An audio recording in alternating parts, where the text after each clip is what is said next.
Welcome to calm, dreamy sleep, a peaceful place where stories become dreams. Just relax and slowly close your eyes. Take a gentle breath in and let the day quietly drift away. If this story brings you peace, if you feel calmer, lighter, please subscribe and like. So let's start. There is a house at the edge of everything. It stands on a lonely stretch of coast where the land meets the sea and the sea meets the sky, and all three seem to blend together in the soft light of late afternoon. In this house lives a woman. Her name is Denisa. She has lived here for as long as anyone in the village can remember. She was born here, in the small bedroom at the top of the stairs. She was married here, in the little parlor that looks out toward the water. She buried her husband here, in the small cemetery behind the white church a mile down the road. And here she expects to stay until the day someone comes to bury her too. But she is in no hurry for that, not at all, for she has only just reached that time of life when a woman knows herself completely, her strengths, her weaknesses, the exact measure of her own quiet courage.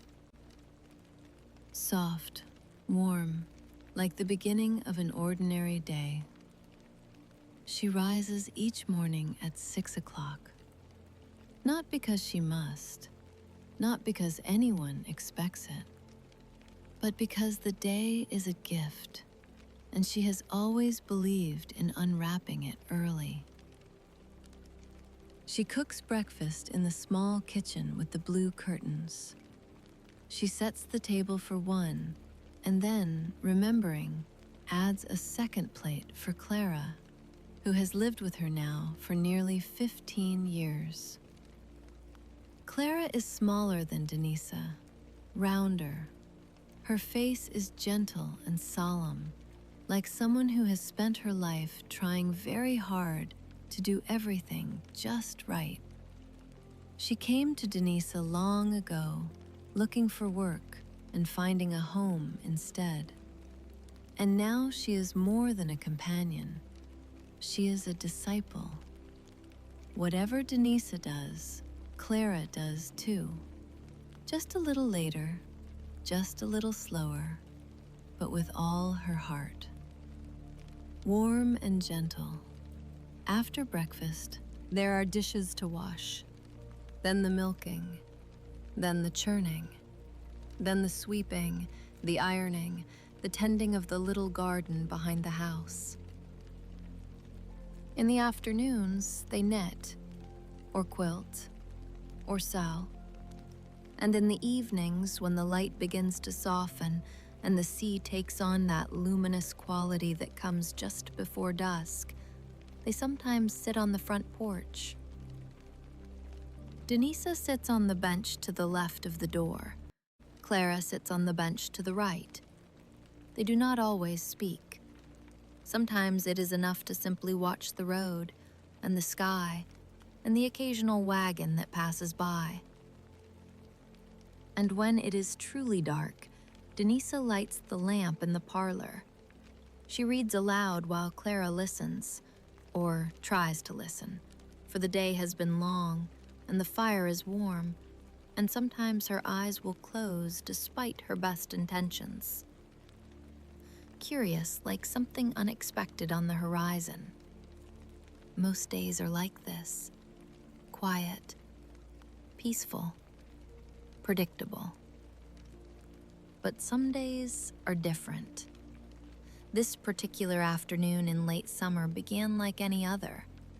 Denisa and Clara sat on their porch, knitting, waiting for the clock to strike 5 so they might begin preparing supper. The sun was warm but not harsh. A gentle breeze came in from the sea, carrying the smell of salt and distant places. And then Clara looked up. "Mercy me," she said softly. Her needles stopped their clicking. A wagon was coming down the road. A one-horse wagon, and in it sat 4 men. But it was not the men themselves that caused Clara to stop her knitting. It was the way the wagon moved. First, it drifted to the left side of the road. Then it drifted to the right.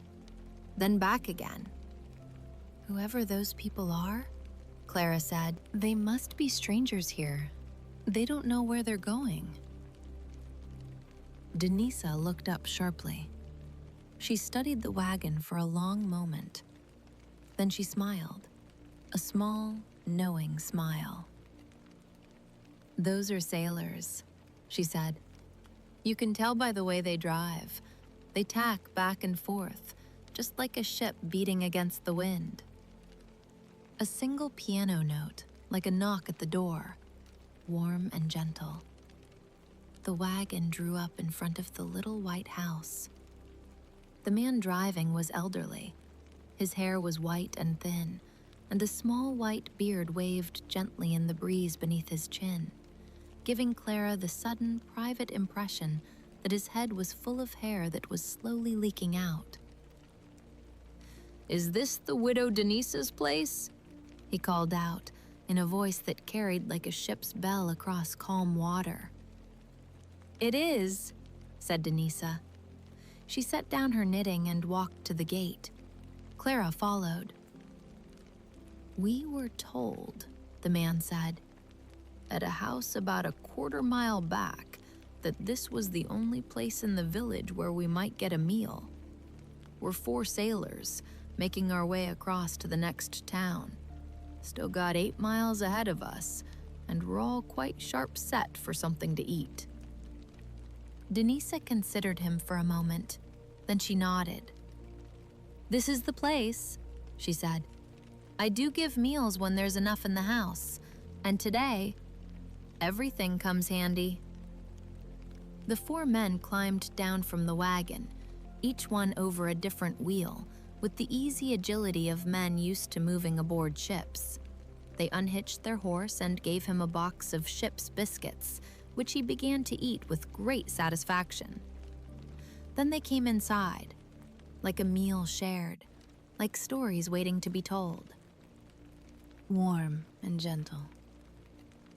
Supper was simple but abundant. Bread and butter, fresh biscuits, dried beef, cold ham, preserved fruits of every kind Denisa had put up the previous autumn. Breathe. The 4 sailors ate with the focused appreciation of men who had spent many days at sea on ship's rations. They did not speak while eating. There would be time for that later. When the meal was finished, the eldest, Captain Davis, he was called, pushed back his chair. The others did the same. "Madam," he said, "that was a meal fit for a harbor master on Christmas Day. We are grateful, and if it's all the same to you, we'd like to sit on that porch a while and smoke our pipes. That horse out there needs a bit more rest before we go on." Denisa nodded. Pipes have been smoked on that porch before. Inside the house, I don't allow tobacco, but on the porch, that's different. So the 4 captains took themselves to the porch. 2 sat on the bench to the left of the door. 2 sat on the bench to the right. They filled their pipes and lit them, and soon the air was filled with the gentle fragrance of tobacco smoke. Denisa brought a chair and placed it just inside the open front door. Clara brought another and sat beside her. "Tell me," said Denisa, after a comfortable silence had settled over them all. "Do you sailors see strange things out there on the water? things that we landspeople never dream of? Captain Davis took his pipe from his mouth and gazed out toward the darkening sea. "Strange things?" he repeated. "Yes, madam. Strange things enough." And so they began to talk.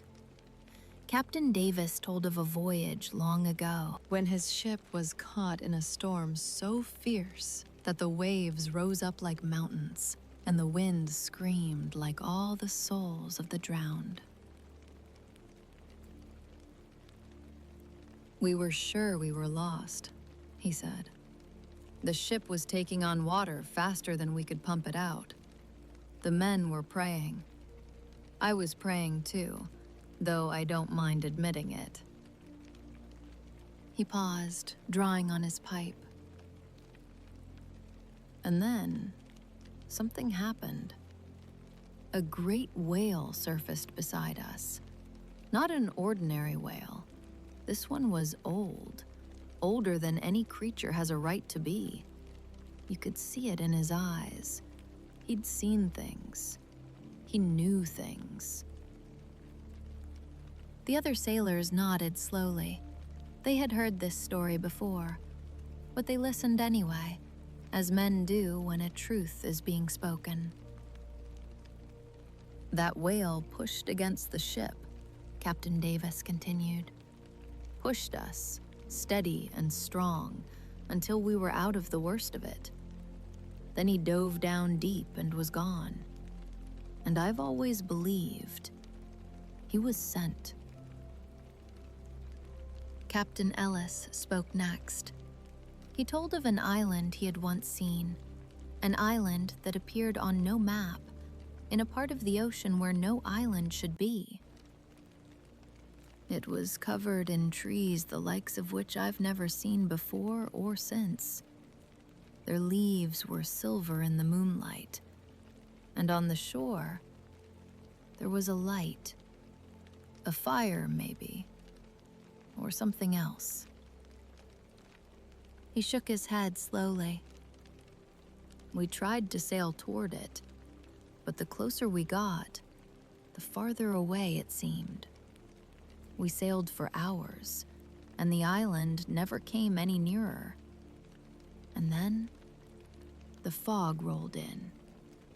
When it cleared, the island was gone." Captain Morgan nodded. "I've heard of such things.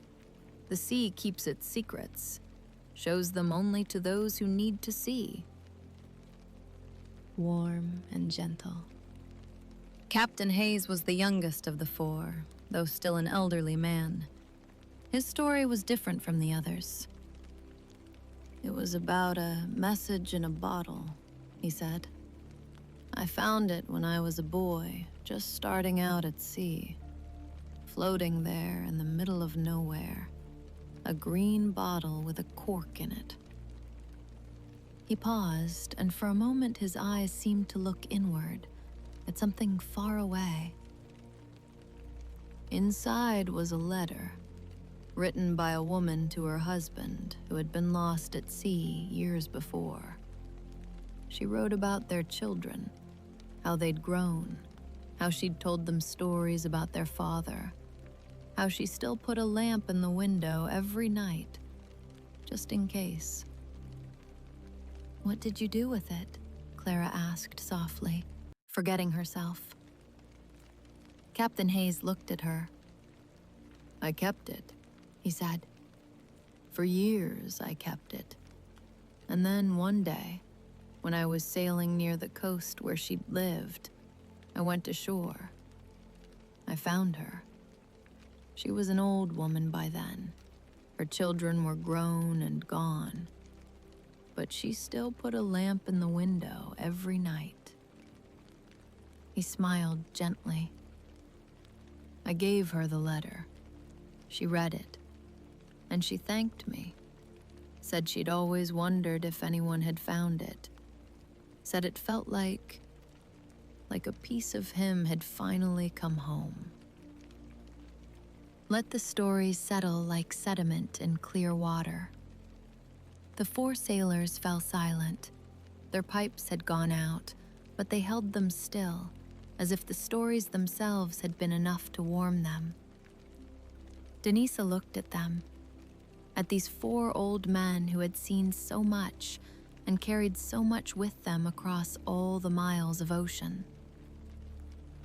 "You've told us your stories," she said. "Would you like to hear one of mine?" Captain Davis looked up, a little surprised. "We would, madam. Indeed we would." A single piano note, soft, personal, like a memory surfacing, warm and tender. Denisa was quiet for a moment. When she spoke, her voice was softer than before. "It was many years ago," she said. "My husband was away. I was alone in this house. One evening, I got word that my sister, who lived across the bay, had no oil for her lamp."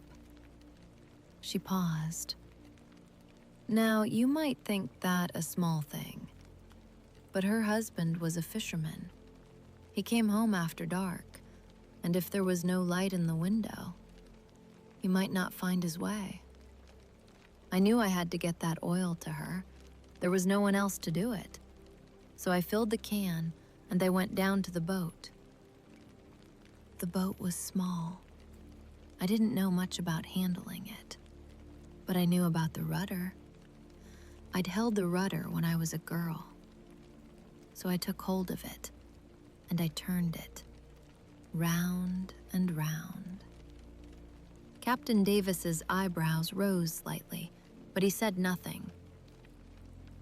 It worked, you see. The boat moved forward, slowly, but it moved. I made my way across the bay, and I delivered the oil. My sister's lamp burned that night, and her husband came home safe. Denisa smiled. "That's all. Just a simple story about a woman who didn't know what she was doing, but did it anyway. Like truth settling into place." The four sailors looked at her, then at each other. Captain Davis rose. The others rose with him.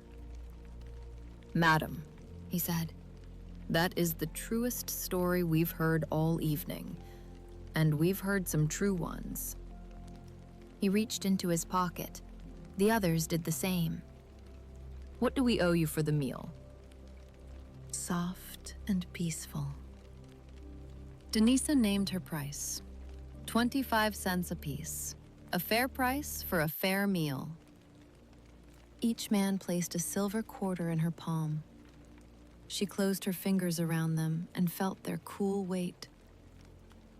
Then they said their good evenings and walked out to the wagon. They climbed aboard, each over a different wheel, and prepared to continue their journey. But just as they were about to start, Captain Ellis climbed down again and walked back to the door. "Madam," he said, "I just wanted to ask, did your brother-in-law make it home that night? The one your sister was lighting the lamp for?" Denisa nodded. "He did. And when he heard what I'd done, crossing the bay alone, in the dark with no experience, he said it was the bravest thing he'd ever known." Captain Ellis smiled. "I expect it was, madam. I expect it was." Narrator, wagon disappeared down the road, tacking first to one side and then to the other, like a ship beating against the wind. Denisa and Clara stood at the door, watching until it was out of sight. Then Clara spoke. "Think of it," she said. "All those stories about whales and islands and messages in bottles, and the truest one of all was about a woman in a boat." Denisa jingled the 4 quarters in her hand. Then she slipped them into her pocket. "Clara," she said, "I think we can now say we are square with the world. Let's go in and wash the dishes." "Yes," said Clara. Let's. Returning to the beginning, to the edge of everything. And so the day ended as most days end in that small house at the edge of the sea. The dishes were washed and put away. The lamp was lit in the parlor. Denisa read for a while, a book about ordinary people living ordinary lives, and Clara listened, trying very hard to stay awake. Outside, the waves continued their ancient rhythm. The stars emerged, one by one, like lamps being lit in windows across the sky.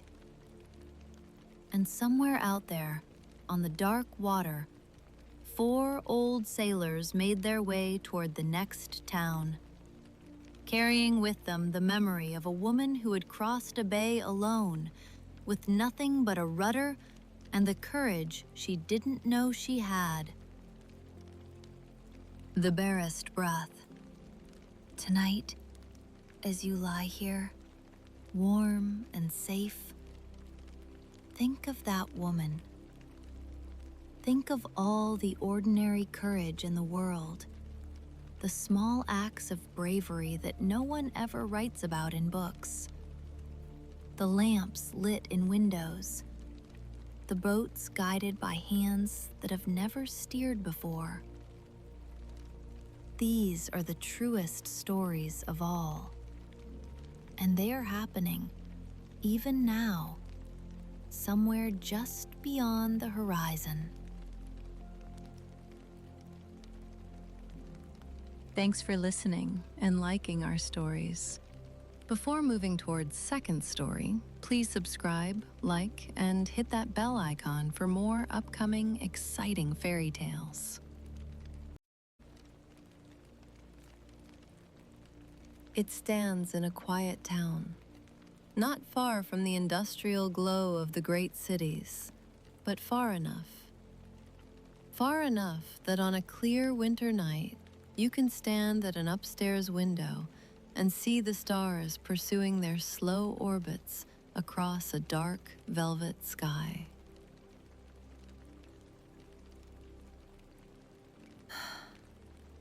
In this house lives a woman named Ilara and her husband, Thomas. They had recently moved here, to this house, with its spacious rooms and its views across the countryside. It was a new beginning for them, a fresh chapter, a place where they would build the rest of their lives together. On this particular night, they were hosting a Christmas party. The house was filled with friends and laughter, with the clink of glasses and the merry sound of the piano drifting up from the drawing room below. But Ilara was not downstairs. Not at this moment. Soft, intimate, like a private conversation, she stood at the window of her boudoir, her private room, the one place in the house that was truly hers. Behind her, the log fire crackled richly in the well grate, casting warm shadows across the feminine space. The soft fabrics, the delicate furniture, the dim lamplight that made everything feel soft and dreamlike. Before her, the window opened onto the night. The stars wheeled overhead in their ancient dance, and to the north, the distant glow of the 5 towns painted the sky with a warm, industrial light, a reminder that the world of work and labor continued, even on this festive night. Beside her stood a friend. His name was William. He had loved her once, in a quiet, hopeless way. He loved her still, though he had long ago accepted that she belonged to another. And she gave him small moments like this, odd minutes of herself when she could. Just enough to keep his friendship alive. Warm and beautiful, isn't it? Alara said softly. William nodded. He was looking not at the stars, but at her reflection in the window glass. You know what this window needs? He said, his voice light but thoughtful. A balcony. A French window that opens onto a little marble balcony. Just there.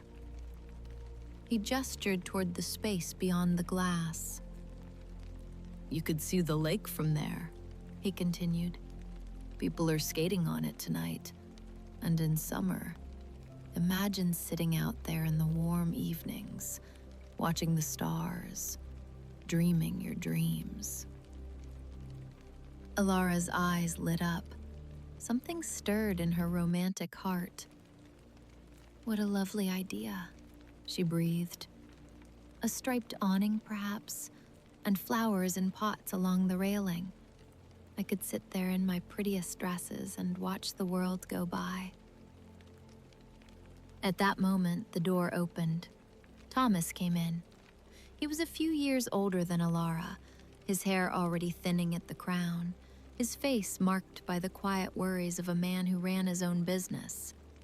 He manufactured fine ceramic goods in the industrial district to the north, and he was doing well. Very well. But he was not a romantic man, not in the way Alara was romantic.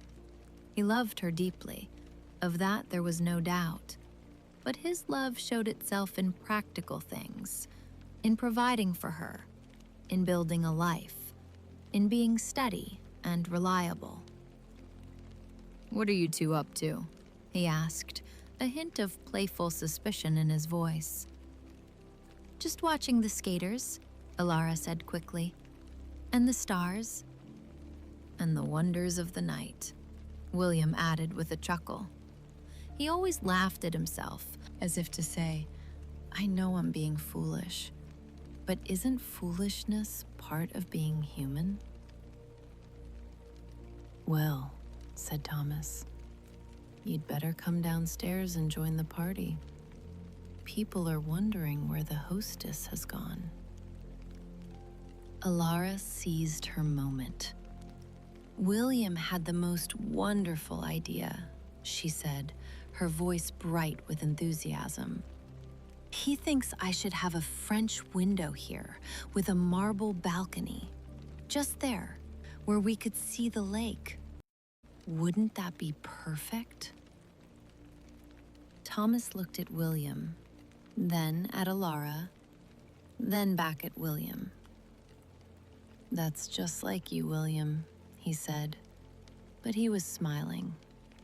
Always dreaming up impractical schemes. Oh, but you must, Alara insisted. And there was something in her tone, that particular note that every husband learns to recognize, that said this was not merely a suggestion. Thomas sighed, but before he could respond, he remembered something.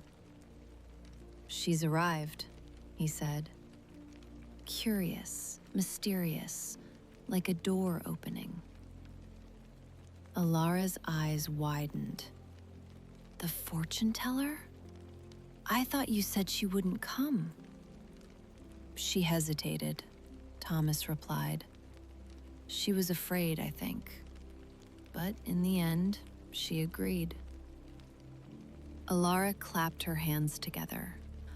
Oh, what fun, she cried. And with that, she hurried downstairs, leaving the two men alone by the window. The news spread through the house like a gentle current. In the drawing room, the piano fell silent. In the billiard room, the conversation paused. Even the whispering under the Chinese lanterns in the hallway ceased for a moment. The fortune teller had arrived. She was not what anyone had expected. She was a woman of perhaps 45, stout and plainly dressed in linsey-woolsey, with an apron that had seen better days. Her hands were rough from years of labor. She painted green leaves on yellow wash basins for a living, had done so for most of her life. She spoke with the broad accent of the local people. And yet, she had a reputation. For as long as anyone could remember, the women of her family had possessed a gift. Her mother had been a fortune teller, her grandmother before her, and now she carried on the tradition, not for money, not for fame, but because it was simply what she did, what she was. Like anticipation, like fear, like hope.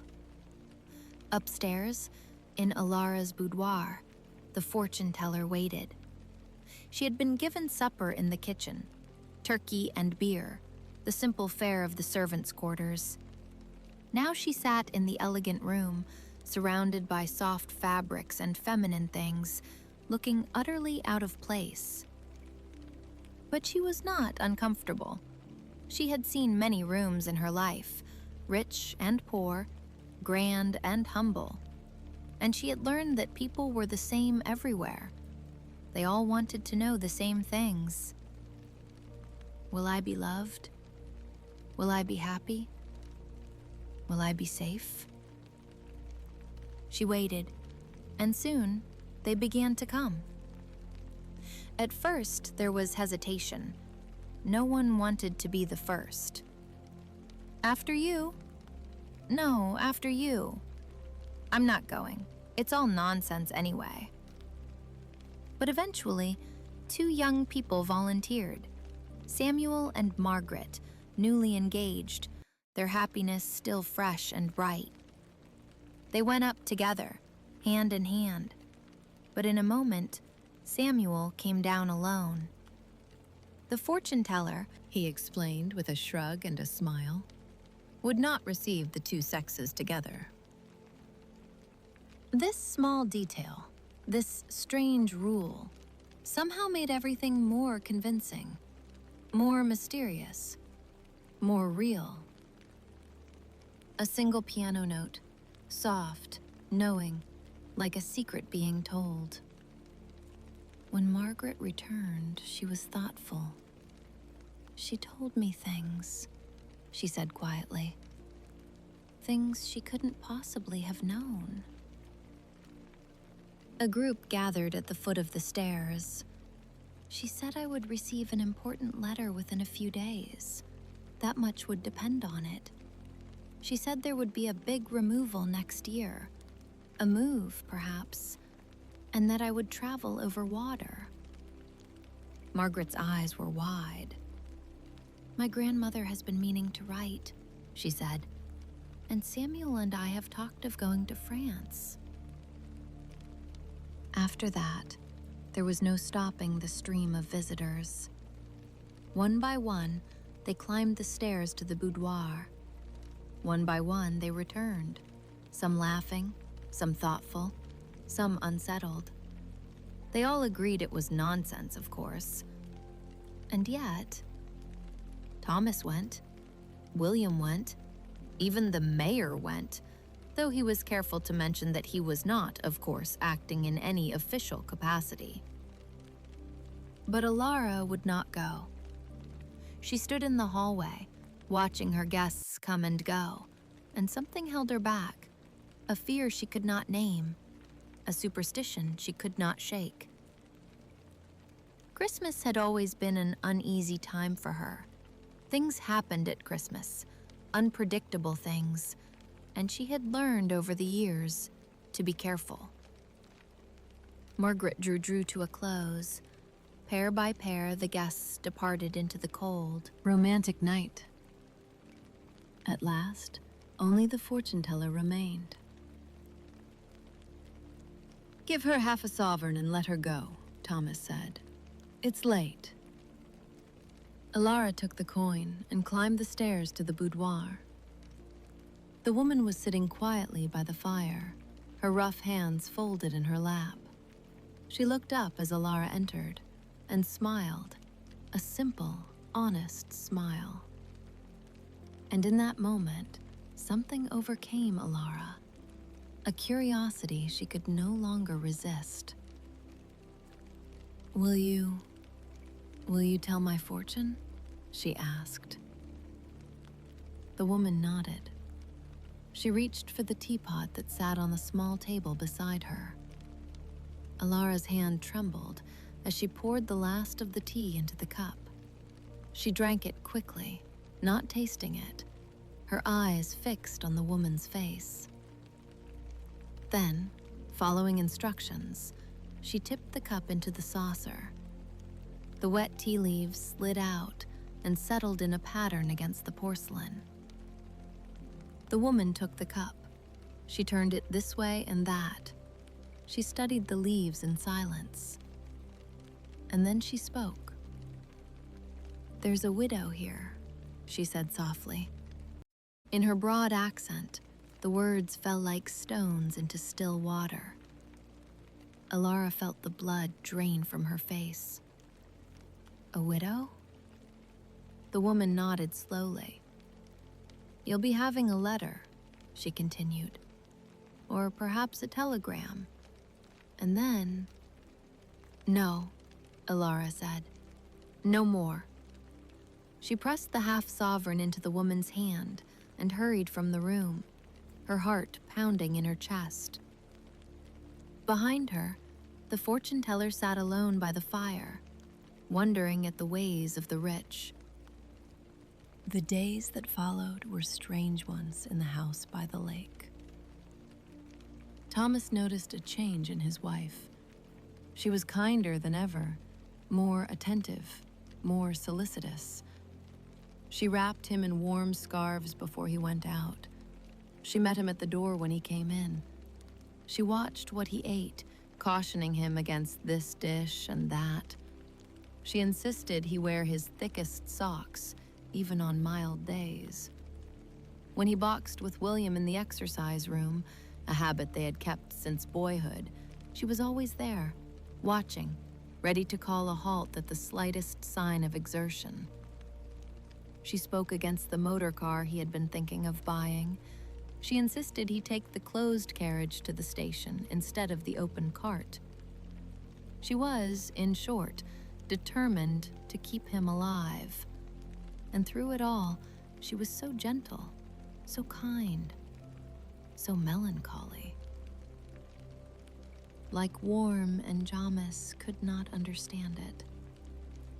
He asked her gently what was wrong. She said nothing. He asked again. She smiled and said she was fine. He consulted William. William had noticed nothing. Alara had not confided in him. Thomas grew frustrated. He began to snap at small things. He complained when his thin socks were hidden away.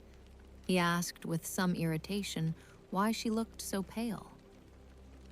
And then one day, she told him. All of it. The fortune teller, the prophecy, the widow and the tea leaves, her terror that he would die and leave her alone. Thomas listened, and when she had finished, he did not laugh. He took her hands in his. "My dear," he said gently, "I have something to tell you." She looked at him, her eyes wide. "The fortune teller told my fortune too," he said, "when I went up to see her." He smiled. "She said I would live to be 90. Like relief, like laughter, like love." For a long moment, Alara stared at him. Then she laughed, a small, shaky laugh that turned into something else, a sob, perhaps, or the release of all the fear she had been carrying. "You mean, all this time, I've been worrying for nothing?" Thomas pulled her close. "All this time," he whispered into her hair. Within a week, she mentioned the balcony again. "The summer will be lovely," she said. Imagine sitting out there on warm evenings. The English climate, Thomas began. Rubbish, she said sweetly. It would darken the breakfast room underneath. Who cares about the breakfast room? The view is spoiled by the smoke from the 5 towns. Then we'll plant trees, big elms. They'll grow and hide the smoke. Thomas sighed, but he was smiling. And so it was decided. The balcony would be built. The French window would be installed. In summers to come, Elara would sit there in her prettiest dresses, watching the stars and dreaming her dreams. And Thomas would live to be 90, or so the fortune teller had said. But as for the other prophecy, the widow and the tea leaves, well, perhaps that was someone else's story. Or perhaps it was a warning that had served its purpose, reminding two people how much they loved each other and how precious each day together truly was. Whisper, returning to the beginning, to the house by the lake. And now, you know about the house. The house where a woman learned that fear can be a kind of love, and where a man learned that love sometimes means building a balcony, even when you think it's impractical. The house still stands, somewhere in that quiet town not far from the industrial glow. The balcony is still there, I think, and the elms have grown tall. And on clear winter nights, when the stars pursue their slow orbits across a dark velvet sky, you can imagine her there, Elara, the widow who never was, sitting in the warm lamplight, dreaming her dreams, loved and loving.